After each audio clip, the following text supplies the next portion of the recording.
Hey, I'll take it. The audio coming through all right, May? Okay. All right.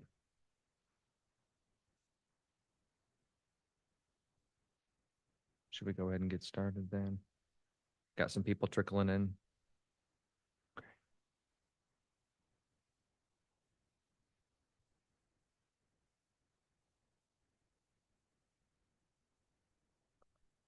All right.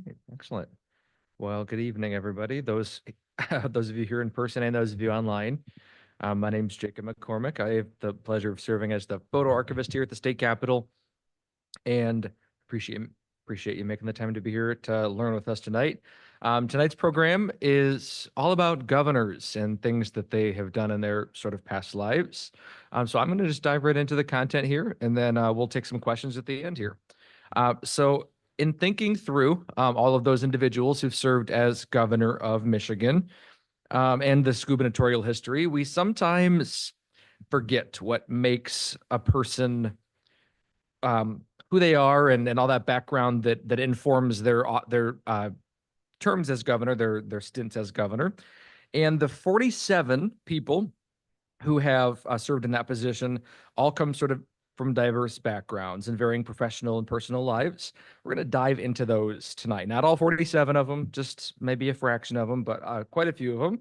And in some instances, I'll sort of preface this. In some instances, politics were their career. We're not going to talk about those people really. So, for example, Frank Murphy, very well-known political figure in Michigan history, served in every level of government, lived his life in the public eye, has multi-volume biographies written about him. We're going to largely pass over him and that laundry list of accomplishments, but others who founded schools or owned manufacturing enterprises or timberlands, they sometimes have really fascinating stories to tell. So we're going to dive into some of those folks tonight. We'll walk through the governors. This is broken down by category of profession, of field that they worked in. So we'll walk through them, and some of them are fairly unique. So they will seem like a jarring shift in focus, but bear with me as we do that. I will also add, just before we get started, Gretchen Whitmer is the 49th governor of Michigan, but she's the 47th person to hold the office of the governorship. That's because two governors have served non-consecutive terms. That's John Barry and Frank Fitzgerald. Both had non-consecutive terms. And that means they're counted twice in the numbering system of the office holders. So, of the 47 individuals who've held the office, let me advance my slide here, maybe. There we go. Of the 47, 25 of those individuals had law degrees and were sometimes just shy of that, were working practicing lawyers. Let's talk through a few of them. A few of the more notable ones, or the more modern ones, I guess I could say. Some of them had small town law practices, especially those early ones. They were not all from Detroit. A lot of our earlier governors were from rural Michigan. So they had small town law practices, but others of these men on the screen were partners in major law firms, often in Detroit. So Alex Grossbeck, who's in the sort of on the near the right half of that second row, he was a respected Detroit lawyer before he entered the political fold. And naturally, for somebody in that sort of a position, he would become attorney general before he's governor. So he's one of them. Kim Ziegler, who is in the bottom row, the one whose face is really zoomed up in the picture. Kim Ziegler was a noted lawyer and a special prosecutor who specialized in corruption. He had the biggest case of his career came in the 1940s, called the Carr-Ziegler grand jury investigation, in which he indicted and tried and convicted, along with Leland Carr, who was a future Supreme Court justice, on sitting legislators for taking bribes from lobbyists. So he was somebody who cracked down on corruption in government before he joined the government. So that's another nice example. Wilbur Brooker is another one, and Wilbur Brooker is second from the right end of that middle row in these pictures. He was a partner in multiple major Detroit law firms throughout his career, and made a name for himself as a local prosecutor, then a Michigan Attorney General before entering the governor's office. And we'll circle back on him later on because there's a little more to talk about with Governor Brooker. So as an aside here, I'll also add that we have 5 living former or current governors of Michigan. All of them have law degrees. We're not going to talk about the living ones tonight. This is a historical retrospective, but I did want to point that out. Some of them worked in politics for a lot of their lives. Some of them have practiced law. So it just depends. And in several cases of some of these historic governors with law degrees, they use their education as a stepping stone to get into politics. G. Menon Williams is a nice example of that. You recognize Soapy with his bow tie in the bottom row here. G. Menon Williams, after graduating from law school, joins a law partnership with husband-wife lawyers Hicks and Martha Griffiths called Griffiths, William and Griffiths. That's a mouthful, law firm in Detroit. Martha Griffiths becomes a member of Congress and lieutenant governor. Well, they were about the same age. They came up together. They were law partners, and they both entered politics at the same time. And their careers spanned just about 50 years alongside each other in state and federal politics. Um, Along this line, I do want to talk about people who used or who worked in politics just a little bit. I don't want to dwell on it a ton, but let's talk about the governors who served in the legislature before they were governor. That is more than half of them. Of the 47, 26 of them, 55% were legislators before they were governor. Now, they served in either of the two chambers, and two of them, there's a few other distinctions I want to add. Two of them became speakers of the state house. That's Charles Croswell and John Rich. Others, like William Woodbridge and Epaphroditus Ransom, were in other states' legislatures before they came to Michigan and became governor of Michigan. So Governor Woodbridge was in the Ohio legislature. Governor Ransom was in the Vermont legislature. 19, the lots of statistics early on here, bear with me. 19 of the 26 former legislators turned governors were from the 19th century. So it was sort of a more historical track to join the legislature, then become governor. So that leaves 6 or 7 who were from the 20th and 21st century who go on out of the legislature to become governor. It seems to have become less important to the electorate for their executive to have been in the legislature. One other fun piece of data I want to point out here is that 5 governors never held elective office before they were governor. And those were Moses Wisner, Russell Alger, Woodbridge Ferris, G. Menon Williams, and Rick Snyder. So they all had various professional backgrounds in doing their thing, and then had, in numerous instances, had failed in their attempts at public office previously, but the governorship was their first time being elected to office. So let's dive into some of the individuals. This is the face of the person that spurred this whole program. His career, his numerous spinning plates at all times really were super fascinating to me, and that's what drew me to do all this research. So this is Chase Osborne. Chase Osborne was governor back in 1911, 1912. And I just said, yes, spinning plates, and his finances were in multiple pots. He had interests all over the field. But let's talk a little bit about what he did, and then we'll talk about the one specific thing that interested me about him. So Governor Osborne attended Purdue University, after which he started into the newspaper trade. He was a newspaper man. So he worked in Indiana, Illinois, and Wisconsin before coming to the UP and purchasing the Evening News in Sault Ste. Marie, which he owns for 15 years. He then subsequently sells that and owns the Saginaw Courier-Herald for another dozen years after that. While he's in a little earlier in life, while he's in northern Wisconsin, right on the border with the UP, he prospected for iron. So this is where he gets this nickname and the title for his memoir, The Iron Hunter, which is one of those various nicknames that he had. So by the 1890s, he's still owning papers. He's still doing that kind of thing. He enters politics and climbs from local to state office. It was Osborne's time in Lansing, though, that really caught my attention to develop this program. So let's talk about that. After Governor Osborne takes office in January 1911, he purchases 165 acres of land on Lansing's west side.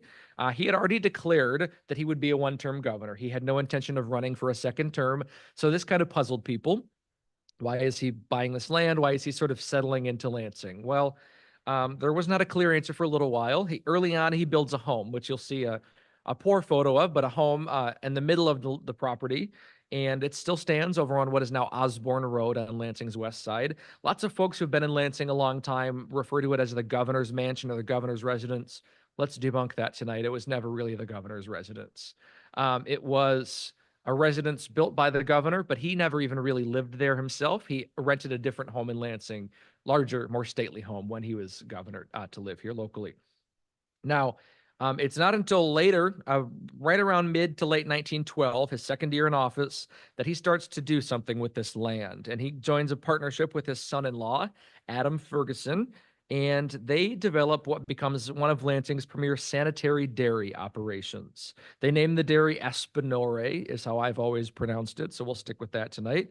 The origins of Espinore are unknown, but believed to have been some word that Chase Osborne picked up in his international travels. He was a well-traveled man, so that's what we attribute it to.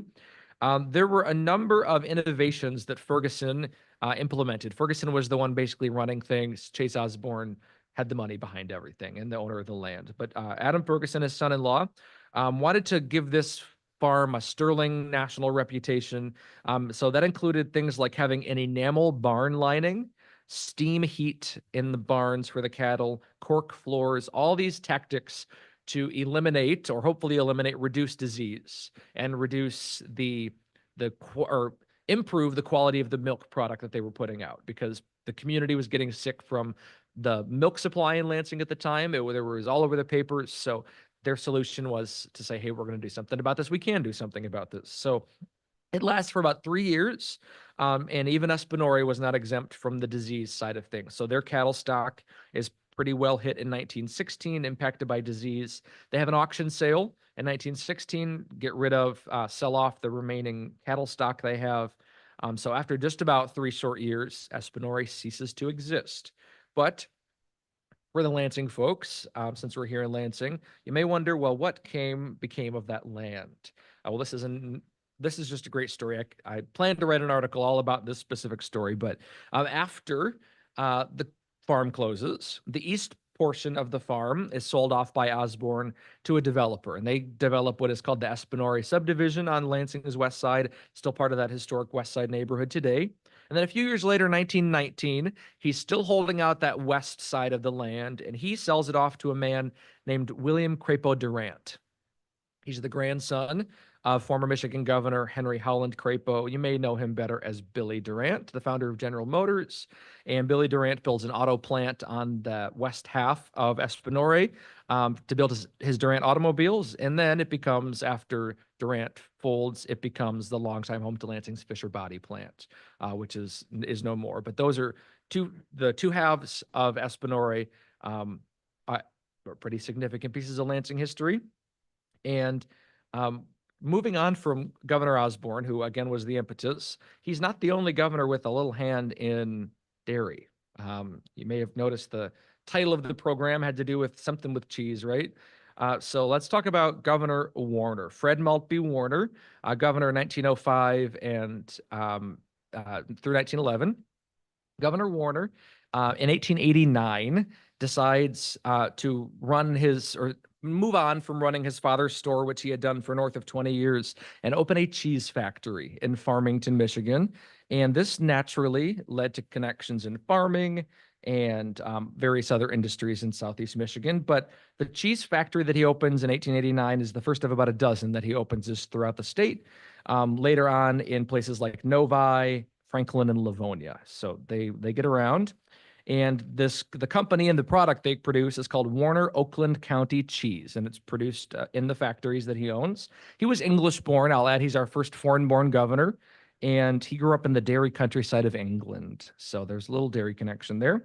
Now, cheese operations were not expensive at the time, but they weren't easy either necessarily. So Warner hired a Canadian cheesemaker to basically be the master cheesemaker of his factories and his operation. And within the first year, they produced 80,000 pounds of cheese. And it made cheese Farmington's top industry at the time.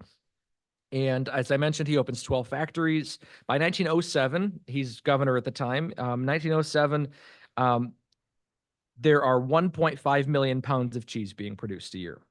And he is making quite a bit of money off of this, as you can imagine. It makes him quite a wealthy man. Also, there are distributors across the state. 13 counties have Warner cheese distributors, including both Southeast and Southwest Michigan, up in the Thumb, the West Side, Kent County, and right here in Ingham County. There were stores and folks selling Warner cheese. His day job proved useful when entering the political field because his name was pretty well known across the state. You could go to the store and buy Warner cheese. Well, that cheese guy is running for governor suddenly. And that means he was well liked by farmers and businessmen and consumers. So this makes him, at the time, Michigan's longest serving governor. He's the first governor to serve 3 terms. And it's makes cheese a fixture around here. There are stories that he just kept cheese wheels around the Capitol and in the governor's office. So the cheese governor is sort of one of our interesting cases, one of the more unique professions here in the governor's history section. He was supportive of business as governor. I'll add a little bit about this. One of the laws that he signed into law, one of the bills he signed into law was about factory inspection and sort of making sure that that was up to snuff when he was governor. So he was concerned about that as the executive. Now, I mentioned he becomes really wealthy off of this. He also turns to banking, as this will be a recurring theme throughout. The governors who build up wealth turn into bankers and serve on the boards of banks. So Governor Warner is a director of the Farmington Exchange Bank eventually, and not the only governor to work in the banking industry. Let's talk about a couple of others who are sort of firmly have their hands in banking. So those would be Governor Sleeper and Governor Comstock. So let's talk through them. Governor Albert Sleeper is from Bad Axe, and he was the founder and president of 4 banks up in the Thumb region. So he is the founder and president of the First National Bank of Yale, the State Savings Bank of Bad Axe, the Commercial State Bank of Marlette, and the Citizens Bank of Ubly. So it's a natural step that he then becomes state treasurer in 1909 with this banking background, and then governor, of course, eventually. Now, he also ends up with a career as a merchant in addition to all these banking enterprises that he undertakes. As governor, he had great grand economic development plans from this financial background, but he is our World War I governor. So those are kind of derailed because he has to handle all that matter while he's governor at the time. He's credited with, for example, the creation of the state police force during this period. He also bought and sold timberlands and pine lands up north. So he fits in the lumber baron category that'll come along later on tonight. But for this exercise, he is a banker. We'll address the more well-known timber guys in a few minutes. William Comstock is the other banker. So he's the other person you're seeing up on screen. Comstock got a degree from the University of Michigan and straight out of college becomes a banker and financier. So he takes the helm as president of the State Savings Bank of Alpena in 1909, and he remains in that post until he's elected governor in 1931. So that the years are wrong on your screen right now. Disregard. In 1931, he becomes governor. So he moves to Chicago in the Detroit in the 1920s, and becomes a real estate broker and an investor in a bunch of manufacturing firms, but is still the president of that Alpena Bank all the way through. Comstock is governor during the Great Depression. If you know that history, you'll recognize he's there in the 30s. So he has lots of financial plans to help the unemployed, promote the enhancement of public works programs. He enacted the first old age assistance program, as it was called at the time. He implemented the state's first sales tax at 3%. And 6 weeks into holding office, he closed all of the state's banks for 8 days to avoid an economic collapse. So maybe a good person with that banking experience to have in the position at the time. He was a one-term governor, and Comstock used all that banking and financial experience to help usher the state through his period of the Great Depression. Also a banker was Henry Porter Baldwin. So Henry Baldwin, who we love around here because he called for the construction of this building of the Capitol. So he's one of our sort of towering giants of this Capitol building anyway. But Henry Baldwin is a banker, and he is the president of the Michigan State Bank and the Second National Bank of Detroit.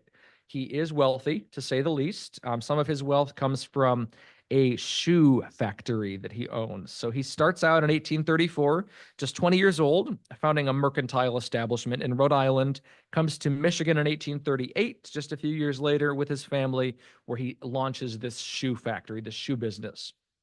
And I got a little advertisement here to show you. So H.P. Baldwin and Company. And then one of his employees by the name of Hazen Pengree worked for Baldwin, was a cobbler, a shoemaker in the factory. And Hazen Pengree in 1866 purchased the Baldwin Shoe Enterprise, renames it, and with a partner, it becomes Pengree and Smith Shoe Company. So 2 former governors own the same company, and were both shoe barons, if you will. Now, by 1886, 20 years after Pengree purchases the shoe company, it is a $1 million business, and it produced 500,000 shoes annually with north of 700 employees. So it was quite the enterprise in Detroit, and shoes became one of Detroit's big things at the time. And Pengree was the name in shoes, not only in Michigan, but much broader as well. Now, of those 19th century Detroit industrialists, perhaps none was more wealthy or powerful or influential than John Judson Bagley. John Bagley, as a young man, moved to Detroit, just 15 years old, and he got an apprenticeship in a tobacco factory with a man named Isaac Miller. So he's 15, working in a tobacco plant, apprenticing with this man. Just a few years later, he's 21 years old, and he purchases this tobacco factory, and he rebrands it as the Mayflower Tobacco Company. And suddenly, John Bagley is one of the leaders in the tobacco industry in Detroit, and it is the leading industry in Detroit at the time. So throughout the 19th century, he takes over and makes millions, becomes the leading tobacco manufacturer in the Midwest, chewing tobacco, just to be specific here. And he left a trail of productivity in the governor's office when he was there. So he, among numerous things that he did to shape the state for future generations, had educational reform, protections of the Great Lakes, and a creation of the State Board of Health. He also made an impassioned temperance plea to the legislature as he left office. He promoting increased liquor laws, so decreased liquor consumption. I think both the Board of Health and the campaign for increased liquor laws are interesting considering his line of work, but I thought I'd point that out here as well. Just as other wealthy Detroiters before him, Bagley was also into banking. This is going to be just a list here, basically. So he was the director of the American National Bank. He was an incorporator of the Wayne County Savings Bank, vice president of the American Exchange National Bank, and an organizer of the Merchants and Manufacturers Exchange. If anybody had multiple plates spinning, it was John Bagley. He was also a founder of the Michigan Mutual Life Insurance Company and a president of the Detroit Safe Company. Now, this is an interesting point to make because he's the governor overseeing the construction of the Michigan State Capitol, this one in the 1870s. And we need safes for the Capitol, right? And if you were to check out some of our safes, they're going to say Detroit Safe Company. His safes end up in the Capitol, have one on display here in Heritage Hall these days. Another thing that he was involved in is furniture. He is a stockholder and later president of the Weber Furniture Company, which supplies furniture to the brand new state capitol, as well as he's overseeing its construction here. Speaking of furniture, we have another furniture governor to sort of roll into from here. That would be Fred Greene. Fred Greene is an Ionian, if that's the word that they prefer out there. He's from Ionia. Ionia is his sort of adoptive home. He starts his life as a teacher, an insurance salesman, and a lawyer. And after school and all these things, he ends up in Ypsilanti. He's a partner in the Ypsilanti Reed Furniture Company, and he eventually becomes the sole owner and moves it to Ionia. And that's in 1903. He later becomes mayor of Ionia, and that sort of snowballs his political career. So he's able to become governor then in the 1920s, the late 1920s. So he has a hand in lots of different industries. I mentioned insurance and law and education, but the furniture is what he's most well remembered for and most well known for. Now, furniture is made of wood. Catch these transitions. So we have to talk about the lumber that the wood comes from as well. And these are three of our biggest lumber baron governors. Now, there's a whole string of them, and I'm going to talk through a bunch of them here. But first up is Henry Howland Crapo, grandfather of GM's Billy Durant that I just talked about. But Henry Crapo was a self-taught land surveyor from Massachusetts. He left a prosperous life out east to come to Flint, Michigan in 1858. His land investments here were primarily timber-based in the pine lands of northern lower Michigan. His brother traveled the state buying lands up for him so they could sell them. And of course, this made him a wealthy man as well. He ends up with financial interest in the railroad industry and is responsible for lots of these railroad lines being constructed in the mid-19th century as well. Another of our lumbermen governors was David Jerome. Now, David Jerome, before turning to military and political interests, which come later, is the son of a sawmill owner. And early in life, he's said to have rafted and hauled timber down the St. Clair River into Algonac. And after a stint out in California, he's back in Michigan, settles in Saginaw. Lots of these timber guys are in sort of that Saginaw Bay area, Flint, Saginaw, and Bay City. And Begole, once he's in Saginaw, becomes a successful lumber and hardware merchant. There's Crapo's advertisement. Let's get past that one. So he becomes a well-known merchant of lumber and hardware. So here's a bit of that. All right. And he owns many lumber tracts in northern Michigan, which also make him a wealthy man. I'll also add that all of these really wealthy people involved in industry have fabulous mansions scattered across the state, some of which still stand, most of which do not. The last on this slide to talk about is Josiah Begole. So Josiah Begole is another product of the Saginaw Bay region, and he was a resident of Flint, just like Governor Crapo. Governor Begole has a 500-acre farm in Genesee County, but aside from that, he runs a major lumber operation, which is Flint's largest sawmill. Along that wood vein that we're talking about, he also owned a major carriage manufactory, and he is one of those other wealthy executives to turn to banking. So this is just a trend we're going to see throughout. While we have these guys on screen, I want to talk about some connections between Crapo and Begole. They have some similarities. They're both non-Michigan-born lumbermen. They both become mayors of Flint, and they both become governor. So they have similar tracks here, and making their impact here in Michigan. All right. More lumber guys here, more lumberman governors. So the two on this slide you're seeing are Russell Alger and Aaron Bliss. And Alger enters the lumber industry just before the Civil War over in Grand Rapids. After the war, he does military service in the Civil War. After the war, he returns to Michigan and enters the firm of Alger Smith and Company and becomes sort of the leading successful lumber baron in the state, or one of the most successful. And it, of course, makes him fabulously wealthy, which makes him a millionaire by the mid-1880s. Lots of millionaires here in this stretch from lumber. Aaron Bliss, on screen as well, after his career in the Civil War, joined the lumber industry in Saginaw again. So another Saginaw resident. He worked in the logging camps on the Tobacco River. So he's just an employee, but eventually becomes a partner and the owner of the lumber camps, and expands that enterprise into other industries like salt, banking, opens mercantile establishments, and large farming and agricultural developments. Aaron Bliss is the last of the lumber barons elected governor, and he's here just to right around the turn of the 20th century. Now, one other commonality between these two lumber governors is their military careers. So Aaron Bliss fought with the New York Regiment in the Civil War. That doesn't make his service any less important, even though he's not a Michigander, native born. And Aaron Bliss fought in innumerable famous battles in the Civil War, including Fredericksburg, Petersburg, and just a flood of others. If you were really interested, there's lots to read about him. He was a lieutenant, then a captain, and he commanded a regiment during the Second Battle of Bull Run. He was also held in Andersonville prison and ultimately escaped from a different Confederate prison, among, I would say, a half dozen that he was held in through the war. Governor Alger began the Civil War as a captain, then became a major of the 2nd Michigan Cavalry.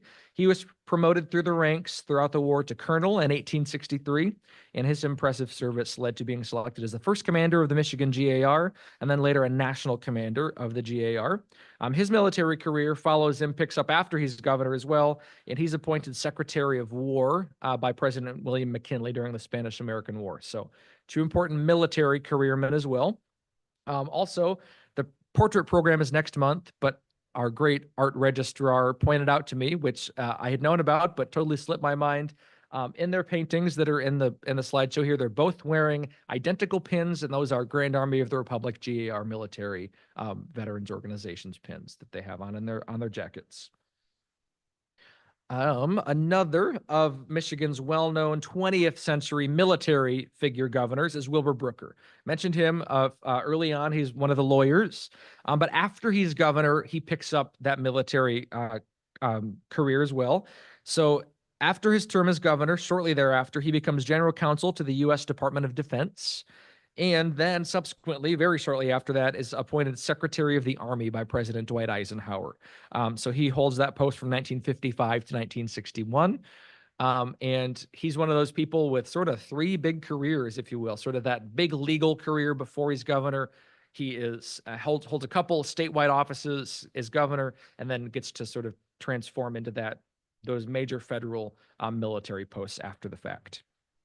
Now we're going to transition into agriculture next. I'm talking about some farming. So one of those people you should know about in the farming field is Kinsley Bingham. He is Michigan's first Republican governor.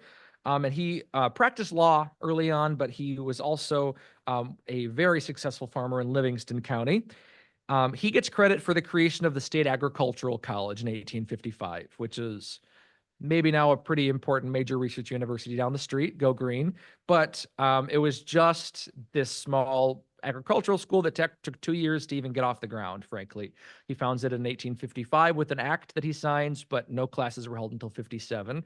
So this is him implementing that agricultural background and seeing to it that the state gets an agricultural school. So he's one of those important farmers. There's lots of farmer governors early on who were sort of doubling in farming and law in those small towns, but there are a few that made farming really sort of bigger than it had ever been before.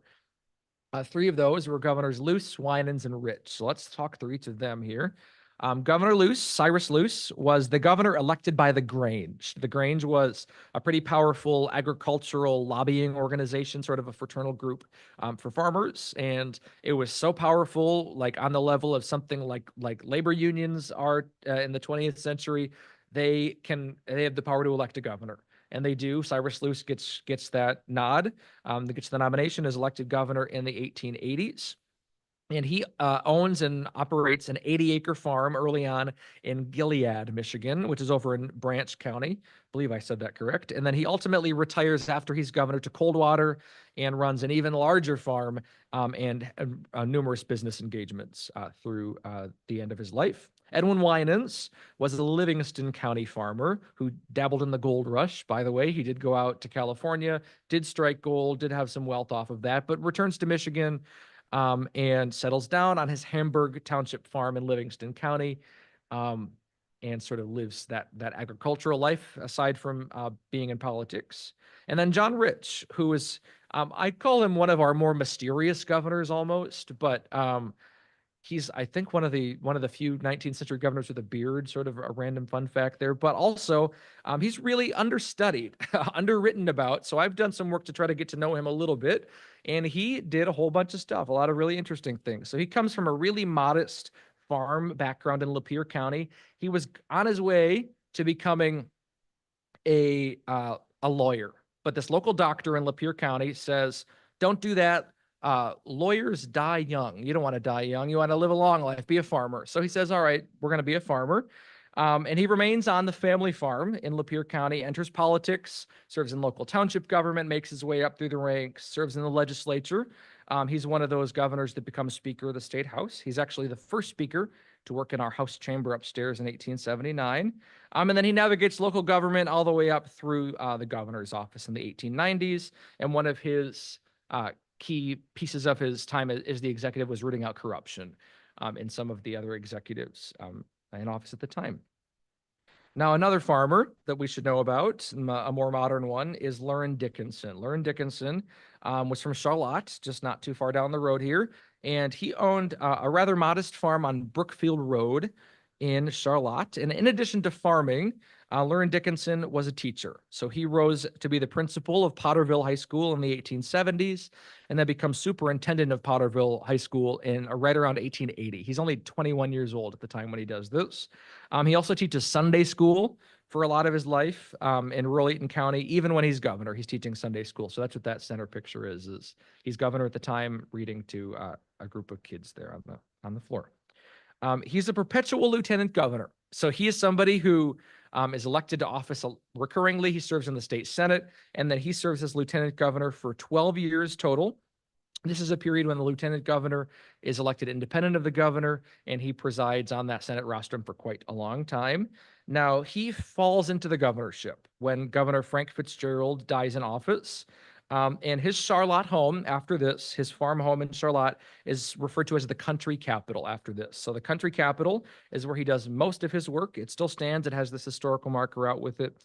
His wife is quite ill at this time. He himself is the oldest governor in Michigan history, 80 years old when he's governor.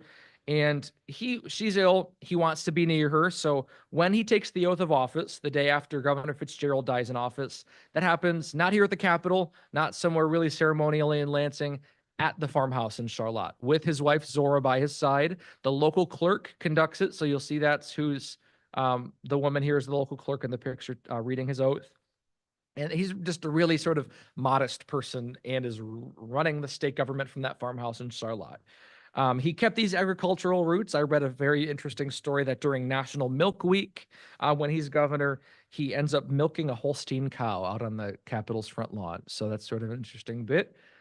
He is he's a temperance governor. He is a dry governor. He's a very strong proponent of that, which is very tied to his religion and those Sunday school practices that he maintained throughout his life. Now, Dickinson is not the only teacher to become governor. There is one that's maybe a little more well-known, perhaps, a name that might even ring a bell to the general public here in Michigan, and that's Woodbridge Ferris.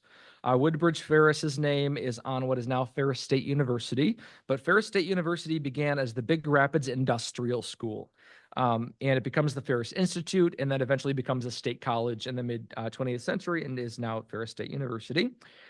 Ferris's goal with creating this institution was to give students marketable skills in society. So he wanted them to have practical things they could take out into the world and make an impact and also just improve their lives with having this education. Ferris founded the school in 1884 and served as president until his death in 1928. So he's president of the school while he's governor, which is worth pointing out, I think. He earns the nickname the Big Rapids Schoolmaster because of this, and that is used in gubernatorial campaigns both positively and negatively, I believe. So folks were using it any way they could find a way. One of the more distinctly educated governors, or more uniquely educated governors, was Murray Van Wagner. He didn't have a law degree. He wasn't a farmer. He had an engineering degree. Which makes him sort of stand out to me. His painting's one of my favorites upstairs, and I'll talk about why in a second. But he has an engineering degree from the University of Michigan, and maybe the most diverse background of any of the other governors we faced tonight. So he's a civil engineer by trade, and goes into the private engineering field, designs bridges, ends up working for the state designing bridges. Ultimately is elected state highway commissioner, as you can see with the poster here. Serves in that post from 1933 to 1940, and then rolls right out of that office into being governor. And it's his highway system that we really still see today in Michigan, those state highways. So we can thank him for that. Again, portrait program is next month. Come back and see us. But one of my favorite things in the Capitol is the little nod to his career before he was governor that's in his painting. He's holding a state highway map in his hand in his painting. And his painting was painted by the same artist that designed all those really cool 40s, 50s funky state highway map covers. So there's very cool connections there with art history and the people in the paintings. But I'll let Shayla talk about that next month. Two more governors to cover, and these are names you're going to recognize probably. One is George Romney. So George Romney is the only governor really to come from the auto industry, unless you want to count Governor Kim Ziegler. So Governor Ziegler was that special prosecutor, that lawyer, but he worked in a Ford factory in Detroit before he was a lawyer. So other than Governor Romney, he's the only one with sort of a hand and experience in that auto industry. But Governor Romney takes that to a different level. George Romney is, in the 1930s, leaves a lobbying job. He's in California with his wife, who turns down an acting job. So they move on to Detroit in the 1930s, and he takes on the managerial role of the Automobile Manufacturers Association of Detroit. And by 1948, he ends up leaving that and takes on a role with Nash Kelvinator Corporation.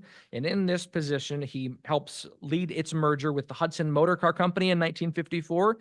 That merger of Nash Kelvinator and Hudson becomes the American Motors Corporation, which he becomes the president of later that year in 1954. He popularizes the Rambler car, brings it back around, and turns a company that is $70 million in debt.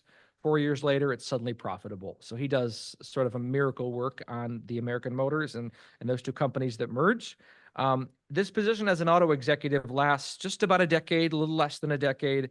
He's elected to the Michigan Constitutional Convention in the early 1960s, and right out of that rolls into being governor. So he makes a pretty prominent name for himself in the auto industry, which allows him to get elected to those posts pretty easily. And then lastly, our longest serving governor was William Milliken, 14 years in office. And William Milliken was a Traverse City native, one of our northern Michigan governors. He was a third generation state lawmaker, so politics was in the family, was in the blood. But after his military service in the war and Yale Law School, he comes back to Michigan. In 1946, he returned to Traverse City, where he took on a leadership role in his family business, the J.W. Milliken Incorporated department store, which was founded by his grandfather. His father was president at the time, but his father dies in 1952, and William Milliken becomes the president of J.W. Milliken Department Store. And he remains active for years after that, but in 1960 is elected a state senator. So sort of eases away from the department store, the retail side of running the family business, and into politics. So he goes from senator, lieutenant governor, and then becomes governor from 1969 to 1983. I want to conclude, sort of wrapping it all up. Here's a peek in our governor's parlor and governor's office. But we look up to these governors as sort of towering figures, as people to trust with running our state, right? But we overlook the background, and we overlook potentially this experience that they're bringing with them from these past lives, if you will, these careers that they were trained and educated in and practiced all the way up until they decided to enter into public service. So the goal of this was to remind us that while we put some of these governors up on pedestals, that they are just like you and I, and they come from these backgrounds of having degrees in various things and working, whether in an auto plant or as a lawyer or as a farmer. Anybody can be governor, and this is evidence of that. We've had lots of diverse folks in the executive office upstairs. So with that, I'm happy to entertain any questions that we might have online or here in person. Yes.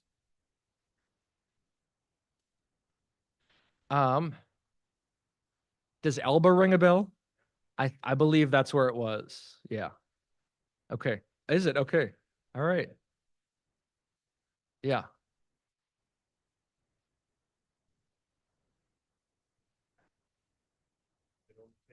Yeah.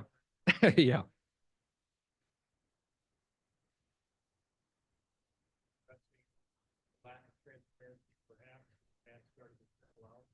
That's a good question. I don't know if that was, yeah. So the question for those online, the question was with Governor Bagley sort of seeing both the saves and the furniture pieces when he's overseeing the construction of the Capitol end up in the Capitol. Does Governor Rich's anti-corruption plans in the 1890s is there any correlation there? And the answer is I don't really know. I think it might have been far enough removed that, they're just using this Capitol, and it feels frankly, it feels a little corrupt to us now for the safes to be going in the building, but it was kind of just a thing that happened at the time. And I think that actually what Governor Rich was going for with the corruption was there was a situation with, I believe, the Secretary of State in the early 1890s there was bribery happening, and there's this story about the Michigan Relics, which is a whole different program, but the Secretary of State's involved in that fraud scheme in the 1890s. So that's the side of the corruption that I'm thinking of, that I know that he rooted out. But I couldn't speak to whether it's that government employees, elected officials, maybe profiting off of their work. I couldn't speak to that really. Good question though. Yeah.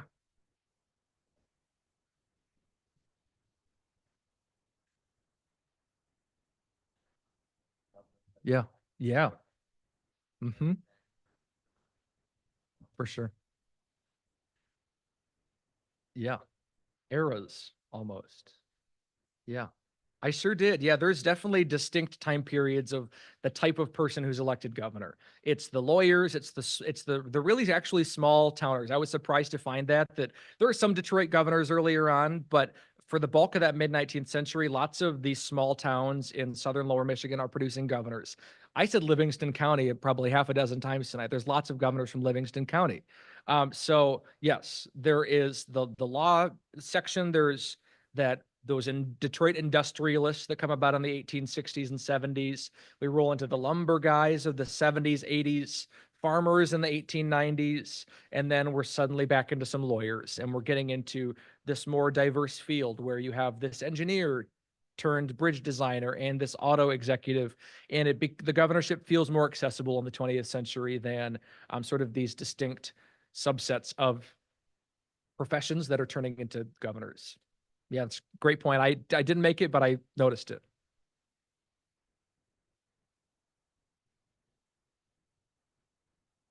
Hmm. Hmm. Hmm.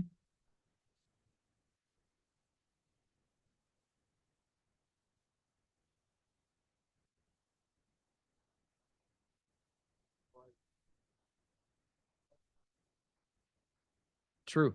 And like I talked about with Governor Luce being the Grange governor, um, the Grange probably had firm control over that party's nomination at that point in time. So they could basically pick who they wanted to be on the ticket. And from about 1855 through the early 20th century, there was one Democratic governor. It was a string of Republicans for more than 50 years. So it was a pretty reliable. It was just whichever they picked and whichever sort of field they wanted to choose from. First Republic, Kinsley Bingham.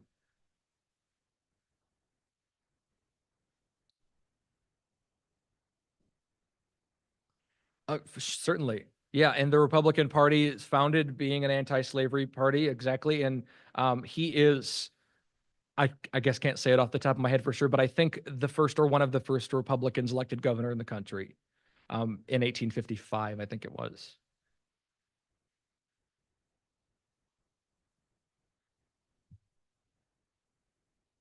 Yeah, I think so. I can't remember the exact, I can't pinpoint the date on that off the top of my head, but for sure. And along the same lines. Yes,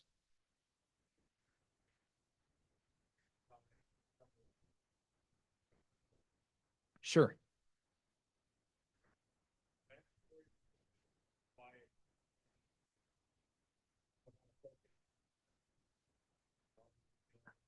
Yeah. I don't have a great explanation for that. It had been, yeah, you have to come back next month. I'm sure Shayla can speak to it. But yeah, you're one of our great reliables. But yeah, I don't have a great explanation. There are some myths associated with the painting, which we might also be talking about again later this year, but there's not a great explanation that I know of. Yeah, it's very traditional, very plain by comparison to some of its neighbors. Yeah,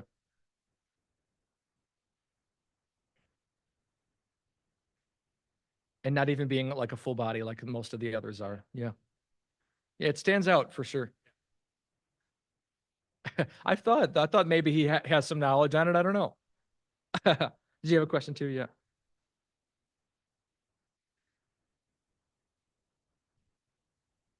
Governor Sleeper, you're testing my memory. I think he was from Bad Axe, but I don't know if he was born there. My memory is slipping a little bit. I think he was maybe either not born in Michigan or born in Southeast Michigan and then ended up in the Thumb. But that was his home. His house, I believe, last I heard, was still standing in Bad Axe, abandoned. Maybe there's a park named after him. So yeah, he's the Thumb governor, I would say. Yeah,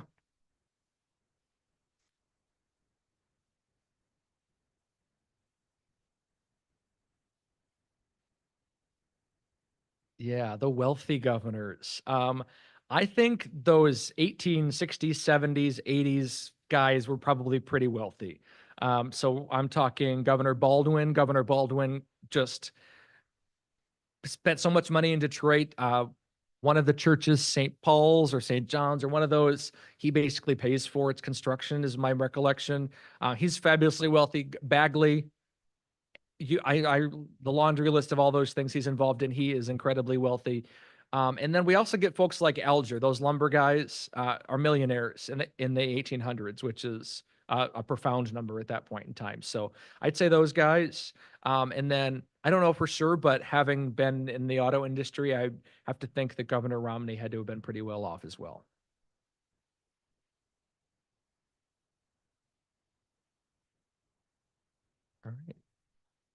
Super. No other questions? Well, thanks so much for coming. I appreciate it. And if there's any other individual questions, I'm happy to answer them afterward here.